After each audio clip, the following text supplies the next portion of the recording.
Hi, I'm Janice Switlo, and today I want to just focus a little attention on the most recent Three Amigos meeting that took place beginning on November 17 of this year. I'm going to quote from a report done by the Canadian Press on November 18. Canada is expected to be added to the U.S.-Mexico Supply Chain Working Group to make it a North American-wide effort aimed at minimizing future disruptions for the continent. The new working group will look at defining essential industries, including critical minerals, officials said.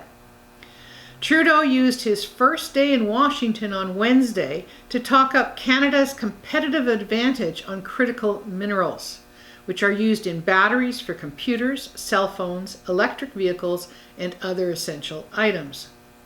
Trudeau told a think tank audience that his government began talking with the U.S. 2 or 3 years ago about Canada's abundant supply of critical minerals. China is the world's leading supplier of those minerals, but pandemic-induced bottlenecks have created major shortages. And so they will be North American leaders will be talking about how to coordinate and develop and access these important raw materials, particularly leading into things like Prime Minister Justin Trudeau saying there will be no new gas-powered vehicles available for sale beginning, I think it's 2035, or they might have reduced that to 2030. So what's my point on this? Well, just exactly how is the Canadian government planning to approach this, given the permissions, most of the year, let's be clear, most of where these critical minerals are located where treaties exist. In particular, treaties 8 and 11, and we're talking predominantly Dene Nation, Denedan lands.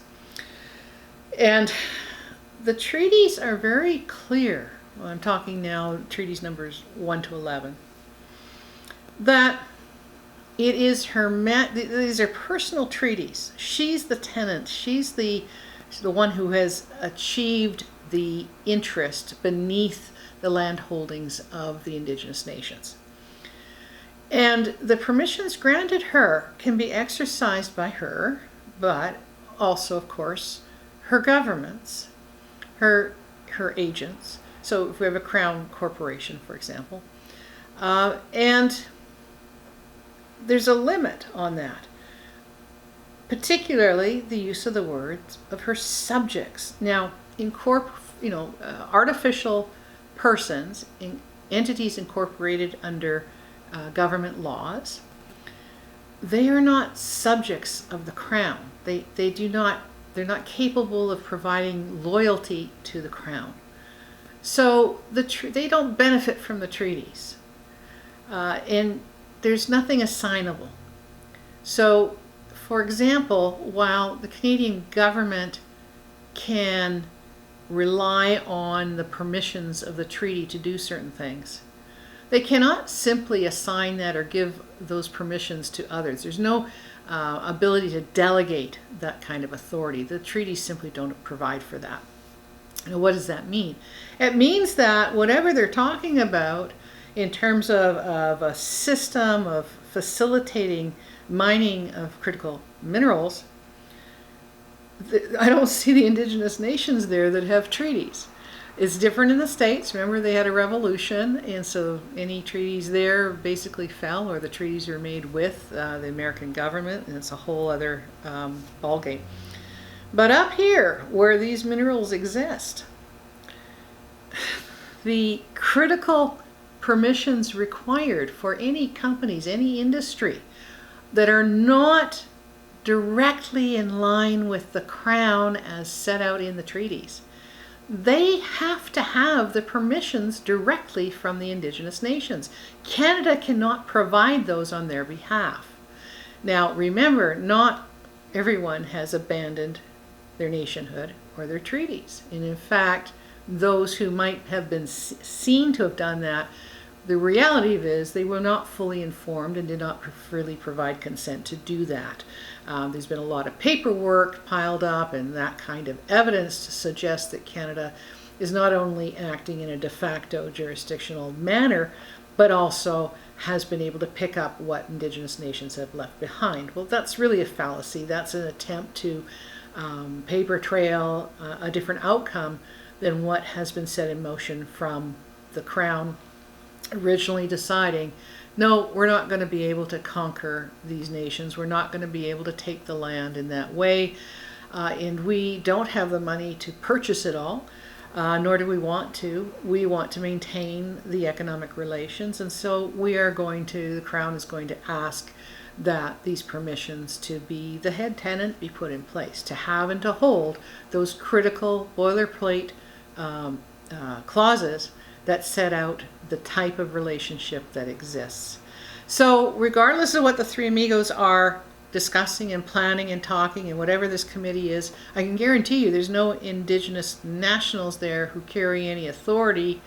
There's none to begin with, but even if they were, who's carrying the authority to be able to engage in the diplomatic discussions and agreements that will be necessary. Industry is well advised to not rely on what comes out of that strategy, those policies, that organization. Industry is well advised. You need to take it direct to the Indigenous nations. This is not consultation under Section 35 domestic doctrine. This is, if you're going to remove some of the land owned by a nation, then they have to agree to that. You just can't take it.